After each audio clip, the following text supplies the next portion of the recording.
Et aujourd'hui, on a le plaisir d'accueillir Hassani Abdallah, sénateur de Mayotte. Bonjour, monsieur le Oh, sénateur. bonjour Aurélien.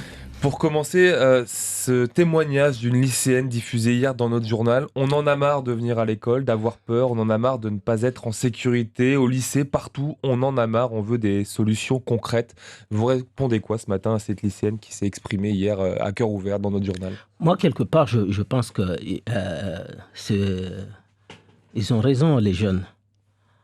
Mais en général, c'est que la violence vient de ces jeunes, en général. Pas tous. Ah oui, mais une grande partie, une grande partie. Une grande majorité pour vous? Ah oui, mais quand on voit les jeunes à Doujani, dans nos quartiers, Ça mais, représente une majorité pour vous? oui.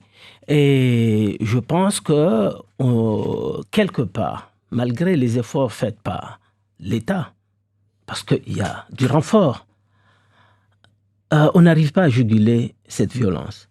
Pourquoi? Parce que les parents ont abandonné l'éducation de leurs enfants. Il n'y a pas d'éducation ici à Mayotte, à part quelques familles qui maintiennent sous leur autorité leurs enfants. Par contre, il y a beaucoup de jeunes dont on ne sait pas où sont les parents. C'est ça le problème. Et on a laissé faire. Tout le monde est responsable dans cette affaire. Tout le monde. Tout le monde, c'est qui? Tout le monde, les familles, l'État, les élus quelque part, parce qu'on a à un certain moment ignoré cette arrivée des jeunes qui viennent des autres îles. On les a ignorés pendant un certain temps. L'éducation nationale aussi les a ignorés parce qu'il y avait un problème de moyens. Mais jusqu'à aujourd'hui, problème de moyens. Pas assez de classes pour les enfants. Donc, ce qui fait que au jour d'aujourd'hui, on va se retrouver avec des jeunes qui ont grandi, qui ont 18 ans ou bien qui ont 15 ans, mais qui n'ont pas eu d'éducation. Parce que l'éducation, c'est pas à l'école qu'on l'a. L'éducation, on l'a à la maison. Mais c'est partout, c'est un phénomène qui est mondial. Parce que même en France hexagonale, il y a ce problème-là. C'est qu'on a laissé faire les enfants et ce sont des enfants rois. Personne ne peut leur indiquer que le chemin, c'est là. Donc, voilà la situation. Au jour d'aujourd'hui, ces enfants, effectivement, il suffit d'un rien. Mais c'est... En fait, ils n'ont pas... un enfant, par exemple, qui a été abattu la semaine dernière, mais sur poignardé. Mais c'est un rien. Il suffit d'une querelle et il y a une bande qui arrive pour agresser le jeune. Qu'est-ce qu'on doit faire pour éviter ces drames-là? On se rappelle qu'en 2018, Mhm. un mouvement de colère était né à Mayotte avec tous ces mois de barrage suite à des violences scolaires. Déjà, c'était à Kahani. On a l'impression de revivre mais ça continue. la même chose, finalement, 3 ans après. Ça continue. Et qu'est-ce qu'on a fait entre deux? On n'a rien fait. C'est un aveu d'échec pour vous, parlementaire? Ah non, mais les parlementaires, est-ce que le parlementaire ce ne sont pas les parlementaires qui gèrent oui, le local. Vous représentez la population au national. Au national, effectivement. On avait voté pour une loi, pour un plan pour Mayotte à hauteur de plus d'1 milliard d'euros à l'époque. Et pour le coup, on se retrouve avec la même situation 3 ans plus tard. Oui, pourquoi? Parce que, est-ce qu'on a... Moi, j'ai toujours dit, effectivement, il y a eu 1,6 milliard d'euros qui ont été destinés à Mayotte. Annoncé et engagé fléché, ou pour l'instant annoncé? Annoncé et fléché. C'est la première fois. Je peux le dire. Mais tout a été dépensé aujourd'hui, tout est financé. Non, c'est pas possible, c'est pas possible. On ne peut pas dépenser 1,6 milliard à une année. C'est pas possible. Maintenant, il faut mettre les structures en place parce que c'est ce qui manque ici. Les structures, que ce soit dans l'éducation, dans les aménagements, il faut on mette en place ces structures pour pouvoir souffler un peu. Le logement manque à Mayotte. Même si certains disent, ouais, mais nous, on a nos maisons. Mais et les autres? Et les autres? Donc, il faut qu'on mette, et c'est pas... Parce que les gens croient que quand on dit que voilà, il y a 1,6 milliard, que du jour au lendemain, on peut faire ça. Il faut des études, il faut 2 ans, 3 ans pour faire des études et tout. Moi j'étais maire, je connais le problème. Donc, je crois il faut se mettre au travail et faire les études et mettre en place les projets. Voilà. Est-ce que vous êtes gêné, vous, par le silence du gouvernement sur ce qu'a traversé Mayotte depuis jeudi 8 avril? L'agression tout d'abord de Miki Amsangadoua qui décédera le lendemain, puis une semaine plus tard, le décès de ce lycéen à Cavani. Il a fallu attendre 48 heures après le deuxième décès pour que le ministre de l'Éducation nationale réagisse par communiqué. C'est pas un peu long, ce silence? Oui, mais effectivement, c'est un peu long. On déplore cela. C'est tout ce que je peux dire. Vous également, parlementaire, on a entendu Mansour Kamardine, pas forcément Oui. la voix des élus de la majorité. Oui, mais est-ce que le fait de crier tous les jours, ça apporte quelque chose? Quand il y a Mayotte, il y a certains qui sont en campagne, donc peut-être qu'ils veulent être au devant de la scène pour cela. Voilà. Mais vous, en tant que parlementaire, là-dessus? Non, moi je suis contre ces violences, parce qu'on le vit tous les jours. Moi, dans mon quartier, il y a 3 semaines, mais toutes les voitures ont été cassées pour des choses banales. Vous voyez? Donc, on vit ça. Moi, je vis en plein village, mais on a peur. Tout le monde a peur. Parce qu'on ne contrôle pas ces jeunes-là. Mais vous le faites remonter, ça, au gouvernement? Bien sûr, bien sûr. Et la réaction? Mais on le dit, mais à chaque fois qu'il y a quelque chose ici, on envoie les informations là-bas, que voilà, il y a des problèmes, il y a le jeune qui a été agressé, et on envoie tous les jours. Et quelle réponse vous avez? Parce que pour nous, rien ne filtre. Ici, pour Mayotte, on n'a aucune réponse là-dessus. Quel échange vous avez? Quelle réponse vous avez quand vous faites remonter ces informations là-dessus, sur ces faits dramatiques qui secouent l'île depuis quelques semaines? Mais ça, c'est l'affaire du préfet. C'est le préfet qui doit remonter cela, qui doit expliquer tout ce qui se passe. Et normalement, ils nous disent, ouais, on sait que, parce que le préfet nous a remonté l'information. Et vous, votre rôle, c'est lequel alors? Non, c'est de faire, on est quelque part, on alerte le gouvernement. Depuis ces assassinats, on assiste à des barrages. C'est le cas depuis une semaine dans le Grand Nord, à Andréma, à Akwa. Ce matin également, la route était bloquée entre Bouyouni et Longoni. Ouais. On est en train de revivre les événements de 2018. On se dirige vers une nouvelle série de barrages pour Mayotte?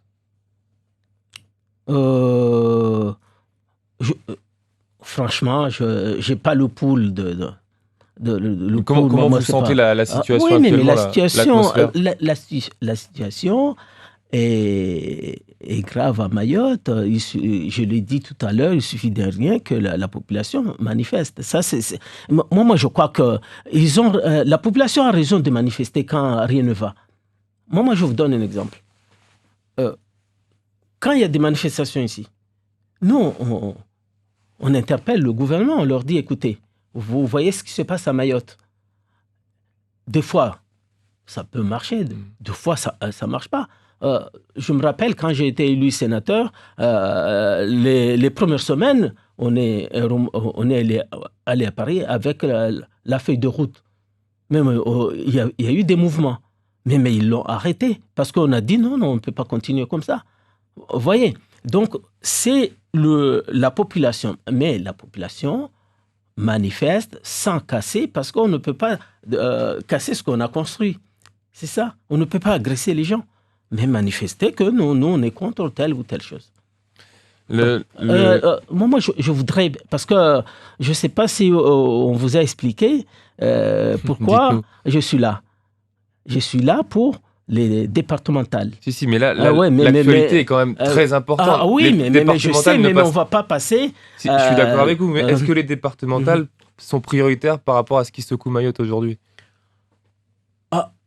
Oui, en tout cas, nous, on dit, moi personnellement, et bien d'autres, qu'on ne peut pas rester là à attendre à chaque fois qu'on on prolonge la période, on dit ouais, on ne fait pas les élections au mois de juin, on va attendre octobre, on va attendre. Alors, ça épuise les équipes.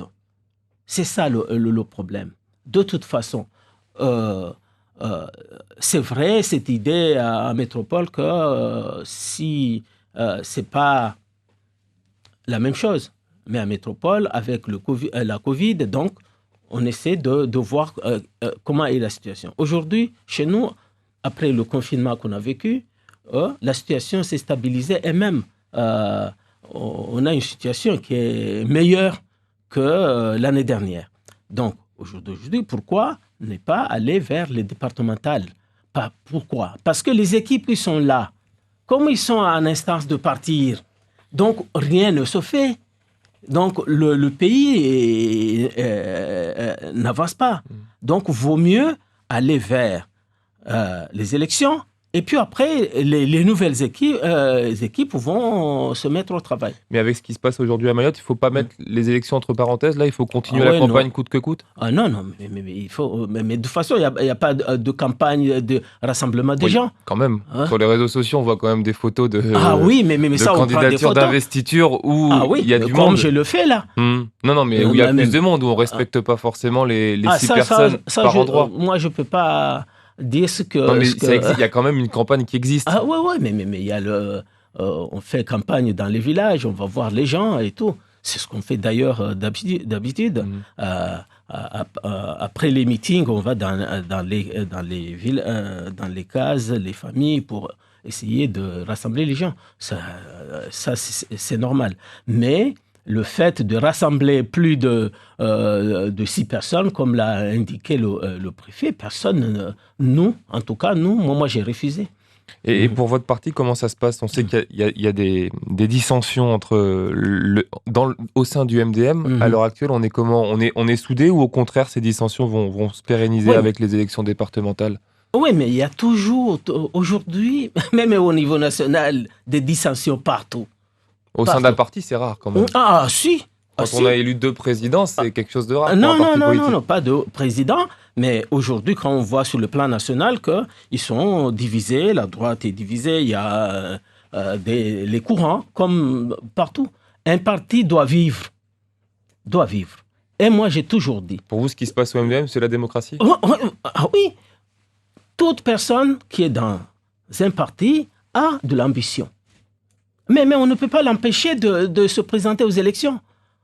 Qu'il soit soutenu par le parti ou n'est pas soutenu par le parti, mais c'est la démocratie. Nos parents ont lutté pour qu'on soit libre. Et la liberté d'expression, la liberté de circuler, tout ça, aujourd'hui, les Mahorais ont compris cela.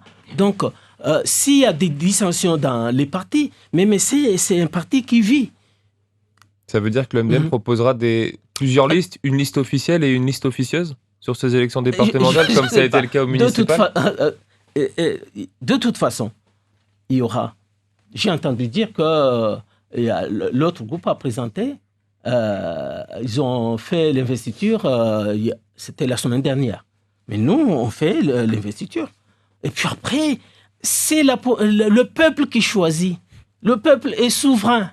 C'est tout. On donne l'aptitude à la population de choisir.